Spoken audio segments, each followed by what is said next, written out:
Good evening, ladies and gentlemen. Without further ado, I would like to begin our town hall meeting. For those of you who do not know me, my name is Yolanda Randolph, and I am your moderator for this event. I am a native of Sumter County. I have been teaching for 16 years. Currently, I serve as fourth grade teacher at Kennebec Junior High School. At this time, I want to thank all of you for taking time out of your busy schedules to join us this evening. Due to this great turnout, it is safe to assume you might have received a flyer, saw the flyers and banners posted throughout the community, heard the announcement on the radio, or read the announcement on the television or social media platforms. I also would like to thank all parents and community members for volunteering during the Thanksgiving food drive. With your help, Kennebec Junior High School was able to donate Thanksgiving dinners for 5 families in need. Again, thank you so much for your generosity. The reason we are gathered here tonight is to discuss virtual learning. As you know, our school has opted for students to be taught to ensure the safety to be taught online to ensure the safety of everyone. Virtual learning is a new concept for parents and students, as well as for teachers and administrators. Tonight, you will receive critical information about this learning style, as well as get the opportunity to ask questions and get the answers you need. For tonight's agenda, we will have an open floor discussion, which includes 5 questions that parents and community members submitted before the meeting. Each panelist will be given 10 minutes to speak, and 5 minutes is allotted for questions. By 7 o'clock, we will end the open floor discussion and you may partake of refreshments. At this time, we will also have meet and greet with the panelists and you may ask any additional questions. Tonight, we have a very distinguished panel for our town hall meeting. I would like to introduce to you Dr. Anthony Gardner. He is the superintendent of the Sumter County School System. Dr. Gardner is a native of the Birmingham, Alabama. He is a seasoned educator and with 23 years of experience. Dr. Gardner improved the culture, climate, and academic standings of 3 different schools, 2 high schools, and one K-8 school during his tenure as principal, in addition to serving Birmingham City Schools as the director of career and technical education. Next, we have Dr. Cynthia Jemison. She is a native right here from Kennebec, Alabama. Dr. Jemison is the principal of Kennebec Junior High School. She has served over 25 years as an educator, and she has experience in the educational field ranging from a teacher's aide to a teacher to vice principal and principal. Next, we have Reverend Chris Holcomb. Reverend Holcomb is our computer tech coordinator from installations to viruses. Reverend Holcomb knows computers inside out.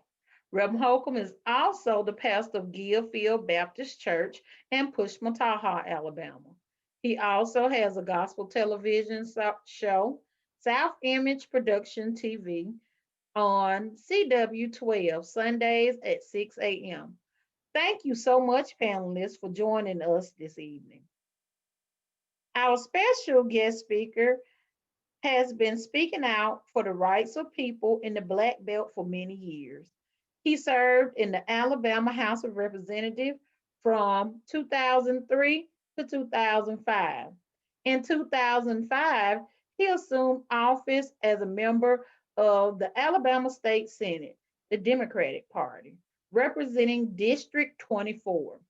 He was reelected for the same position in November 2018. Please welcome Mr. Bobby Singleton. Thank you for appearing at tonight's meeting. There are certain aspects of virtual learning that are concerning to parents. We know parents are concerned with timelines of virtual learning. Also, parents are concerned with tutoring to help assist students in need. As an educator, I have a major concern. I expressed the concern of chronic absenteeism with the Secretary of Education. There are students who are not attending school virtually. Some students have not logged into Schoology or any Zoom conferences since August. We need help to eliminate high rates of absences. As a school system, we are putting things in place to comfortably transition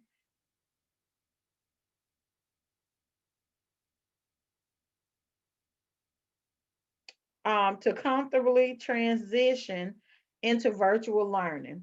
Dr. Jemison and the teachers are working to create an effective school schedule so no one gets burnt out. As COVID-19 numbers seem to rise throughout the holiday season, Dr. Gardner and the school board have decided to continue educating students online.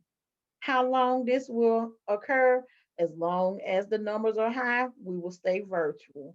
As soon as the numbers are low and we are at a safe number, Dr. Gardner will then transition into a hybrid model where students will do certain days at school and certain days at home virtually.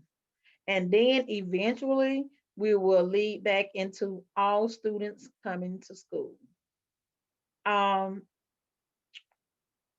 Reverend Holcomb will give you tips on hotspot connectivity. Dr. Gardner will explain in detail how absences can negatively affect students' academic growth. Dr. Jemison and I will discuss ways the school will use to combat absenteeism. For example, we are developing an attendance review team so we can monitor all absences and contact parents. Also, we will create a positive behavior system to award perfect attendance.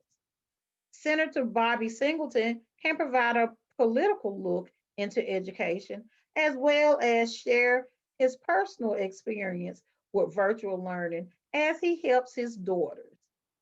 I want to start our open floor discussion.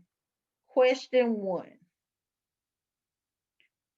how do you expect kids to spend time online? How many hours do you expect kids to spend online in virtual school? Well, that is a question for Dr. Gardner to answer, but I would like to elaborate. It's less than the normal school day when you include all the breaks, the lunches, and PE. I would say around about 4 to 5 hours. Homeworks and projects are after school hours, yet it should not exceed more than 2 hours. Question two: is there a webinar that can explain the program to me? Yes, we have created a video and posted it on the school's webpage. Also, you might could find the same video on your teacher's homeroom page, your child's teacher's homeroom page. This video teaches you how to navigate Schoology, how to use tools and resources within Schoology, even how to submit assignments to your teachers. Question three: how do teachers assist kids who ask for help? I can answer that question. Zoom meetings consist of intervention times for reading and math, which gives students 30 minutes. Some are in intervention and some are taking breaks. Also, teachers use breakout rooms during instructional time to assist students one on one, while other students might be going ahead and working out other problems or reading an article. I can take a child to a breakout room and give them, like I said, that one on one so they can feel secure that no one hears their answer and makes them shame to give an answer. Question 4. How does the school provide speech therapy and other kinds of special services? Dr. Jemison can answer that question. But I would like to say that the therapists use Zoom meetings to give speech therapy. The resource teacher also uses Zoom meetings to work with her students. She has her own schedule and she will pull students at an allotted time to work with them. Also, the resource teacher sits in on lessons. So if she feels like a resource student is lagging behind while the teacher is working with other students, the teacher can put that student and the resource teacher in a breakout room and they can receive services or receive help. Last question, question 5. How do I provide structure and motivation to help my child spend several hours a day in virtual school?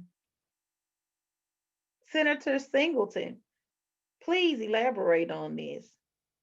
And I would also like to say, make sure students get rest, have students in a quiet area to use when they're in classes so they won't be distracted by noise or whatever daily activities that go along with home.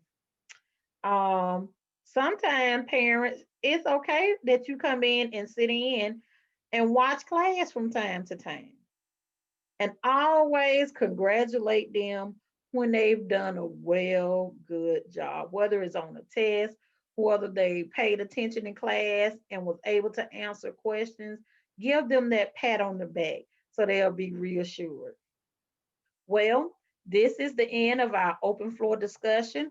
I want to thank everyone for coming out and being part of our town hall meeting. I also want to thank those people who submitted questions for the panelists. You may use this time to meet and greet with Dr. Gardner, Dr. Jemison, Reverend Holcomb, and Senator Singleton. Don't forget, refreshments are being served in the lobby. Again, thank you and good night.